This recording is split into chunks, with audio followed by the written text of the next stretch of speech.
இதயம் சீரியல்ல 4 பாகமா பிரிச்சு போட்டிருக்காங்க. அதுல ஒரு பாகம் என்ன நடந்ததுன்னு பார்க்கலாம். வாங்க வீடியோக்குள்ள போலாம். பாரதி சாரதாவ அவங்க ரூமுக்கு வர சொல்லியிருக்காங்க. ரூம்ல மேக்கப் பண்ணவங்க அதான் எல்லாரும் இருக்காங்க. அவங்க எல்லாத்தையும் வெளியில போக சொல்லிட்டு சாரதா கிட்ட பேசுறாங்க. அம்மா என்ன மன்னிச்சிடுங்கம்மா. உங்களுக்கு விருப்பமில்லா தான் ஆரிக்கும் எனக்கும் கல்யாணம் நடக்குதுங்கிறது எனக்கு தெரியும். ஆரியும் நம்புங்கம்மா. நாங்க 2 பேரும் நல்லா வாழ்ந்து காட்டுவோம். நீங்க எதிர்பார்க்காத அளவுக்கு நல்லா வாழ்ந்து காட்டுவோம். நல்லது நடக்குங்கிறாங்க.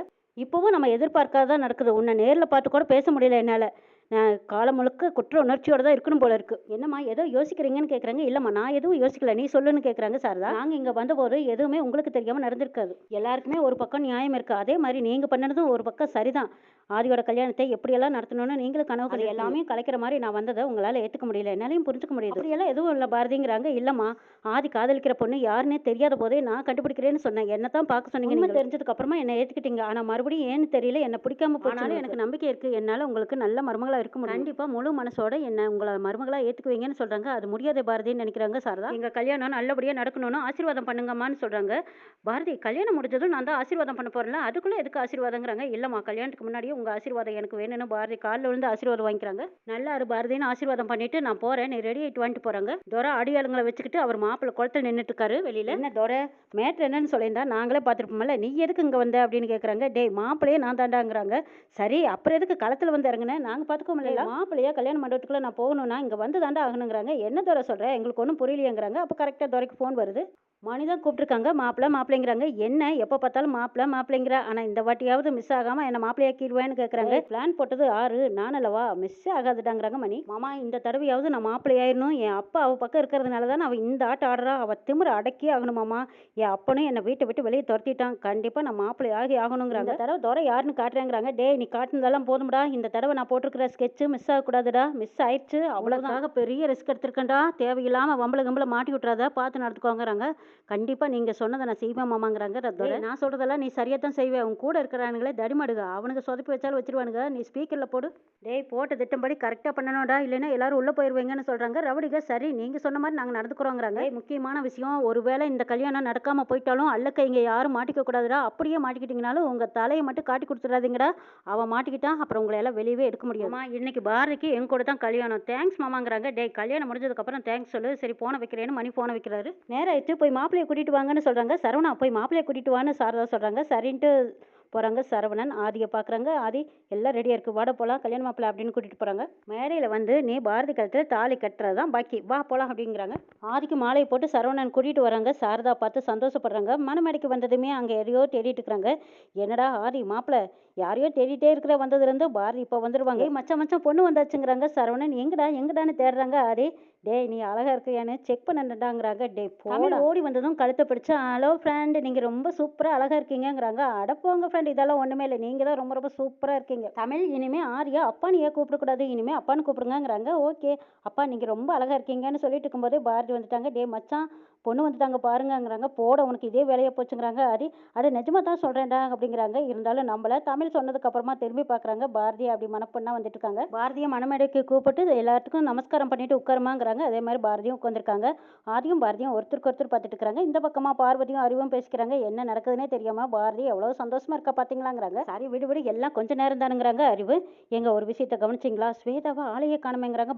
பவானி எனக்கு தெரிஞ்சு அவள் போட்ட பிளான் எல்லாம் சொதப்பிடுச்சேன்னு ஆதியோட கல்யாணத்தை பார்க்கக்கூடாதுன்னு எங்கேயும் ஓடி ஒழிஞ்சுக்கிட்டா போல இருக்குதுங்கிறாங்க. மணி மனசுக்குள்ள நினைக்கிறாங்க. ஆதி கூட பாரதிக்கு கல்யாணம் இல்லை, எப்படியும் என் மாப்பிள்ளை கூட தான் நினைச்சிட்டு இருக்கிறாங்க. இங்கே தானா கண்டுபிடிச்சி என்ன நினைக்கிறீங்கிறாங்க. ஒன்றும் இல்லை அப்படின்னு சொல்லி சமாளிச்சுக்கிறாங்க. சாரதமா சடங்கெல்லாம் ஆரம்பிச்சிடலாமான்னு ஐயர் கேட்குறாங்க. ஆரம்பிக்கலாங்கிறாங்க. சாரதா குறுக்க பேசுகிறாங்க. ஐயரே நாங்கள் ஒரு முக்கியமான சம்பிரதாயத்தை மறந்துட்டோம். அது பொண்ணு வீட்டில் கோவிச்சுக்கிட்டு மாப்பிள்ளை கோயிலுக்கு போகணும். அதுக்கப்புறம் பின்னாடியே பொண்ணு வீட்லையும் மாப்பிள்ளையும் சமாதானம் பண்ணி கூட்டிகிட்டு வரணும். வாசல்லேருந்து மாப்பிள்ளையை அழைச்சிக்கிட்டு வரணும். இன்னும் முகூர்த்தத்துக்கு நேரம் இருக்குல்ல, இந்த சம்பிரதாயத்தை பண்ணிடலாமான்னு கேட்குறாங்க. சாரதா இன்னைக்கு இருக்கிற முகூர்த்தத்துலேயே பெரிய முகூர்த்தம், அதனால இன்னும் நேரம் இருக்குது. மாப்பிள்ளை தம்பி இந்த கல்யாணம் வேண்டான்னு நீங்கள் கோவிச்சுக்கிட்டு போங்கிறாங்க. ஐயோ நான் அப்படியெல்லாம் சொல்லவே இல்லைங்கிறாரு. அப்படியெல்லாம் இல்லை, இது ஒரு சம்பிரதாயம் தான். பொண்ணு வீட்டிலேருந்து ஃபோன் பண்ணி அவங்க எல்லாம் சமாதானம் ஆயிட்டாங்க, நீங்கள் வாங்க கோவிச்சுக்கிட்டு போக வேண்டாம் வாங்கன்னு கூப்பிட்டா நீங்கள் திரும்ப வந்துடுவீங்க, அவ்வளவுதான் விஷயம். நீங்கள் மாப்பிள்ளையோட ஃப்ரெண்டு தானே, கூட போயிட்டு வாங்கங்கிறாங்க. ஆதி வாழ்க்கையில் ஒரு தடவை தானே கல்யாணம், அந்த சம்பிரதாயத்தை ஏன் பாக்கி வச்சுக்கிட்டு அதையும் செஞ்சுட்டு வாங்கன்னு சொல்கிறாங்க. மச்சான் நீ இன்னும் கொஞ்சம் நேரம் பேச்சுலராக இருக்கணும்னு இருக்கும் போல இருக்கு, வாட போகலாம் அப்படின்னு சரவணன் கூப்பிட்றாங்க. ஆமாம்மா பொண்ணே கெஞ்சி கூப்பிட்டா தான் நான் வருவேன், இந்த தலைப்பாகையை வச்சு கூட்டிகிட்டு போங்க மாப்பிள்ளையை அப்படின்னு சொல்கிறாங்க. ஆதிக்கு அந்த தலைப்பாகை பூவோட வச்சு கூட்டிகிட்டு போகிறாங்க. சரவணன் தான் மணக்கோலத்தோட ஒரு கோயிலில் ரெடியாக இருக்காங்க. என்னம்மா கல்யாணம் பொண்ணு எப்போவுமே மாப்பிள்ளை தான் வந்து ரெடியாக இருப்பாங்க, காத்திருப்பாங்க. இப்போ இங்கே என்னடானா வித்தியாசமாவில் இருக்குது. வேண்டப்பட்டவங்க யாராவது வரணுமாங்கிறாங்க. ஆமாங்க கல்யாண மாப்பிள்ளையே வரணும், அதுக்கு தான் இவ்வளோ வெயிட்டிங். சரிம்மா மாப்பிள்ளை வந்தால் சொல்லு, நான் அங்கே வேலை இருக்குது பார்த்துட்டு வரேங்கிறாங்க. போங்க போங்கங்கிறாங்க ஸ்வேதா. அறிவு ஸ்வேதாவுக்கு ஃபோன் பண்ணி சொல்கிறாங்க, உன்னோட திட்டப்படியே மாப்பிள்ளையை எப்படியோ மண்டபத்துலேருந்து வெளியே அனுப்பிச்சாச்சு, அதுக்கப்புறம் நீ பார்த்துக்கோங்கிறாங்க. எல்லாம் நான் பார்த்துக்கிறேன்ப்பா, நீங்கள் கவலைப்படாதீங்கங்கிறாங்க ஸ்வேதா. அப்பா கல்யாணம் மாப்பிள்ளையை மாற்ற எல்லாம் ரெடி பண்ணிட்டீங்களாங்கிறாங்க. எல்லாம் ரெடி பண்ணியாச்சு, நீ அங்கே பார்த்துக்கோ அப்படின்னு சொல்லி போன வைக்கிறாங்க அறிவு. ஸ்வேதா துரைக்கு ஃபோன் பண்ணுறாங்க. துரை மாமா மாப்பிள்ளையே வந்துட்டு இருக்கிறாங்க, நீயும் மாப்பிள்ளைய மாதிரி அங்கே போயிரு. இங்கே பாரு, நடக்க போகிறதுல உனக்கு லாபமா எனக்கு லாபமா தெரியாது, ஆனால் எனக்கு தான் பெரிய லாபமாக இருக்கணும். என்னோட விஷயத்தில் ஏதாவது சொதப்புனேன், என்னை பற்றி உனக்கு தெரியாதுங்கிறாங்க. ஸ்வேதா நீ சொன்னபடியே நான் கரெக்டாக கச்சிதமாக காரியத்தை முடிச்சிடும். மாமா வரட்டும், நாங்கள் ரெடியாக தான் இருக்கோம். கோழி அமுத்துற மாதிரி அமுத்தி உன் பக்கம் அங்கே அனுப்பி வைக்கிறேங்கிறாங்க.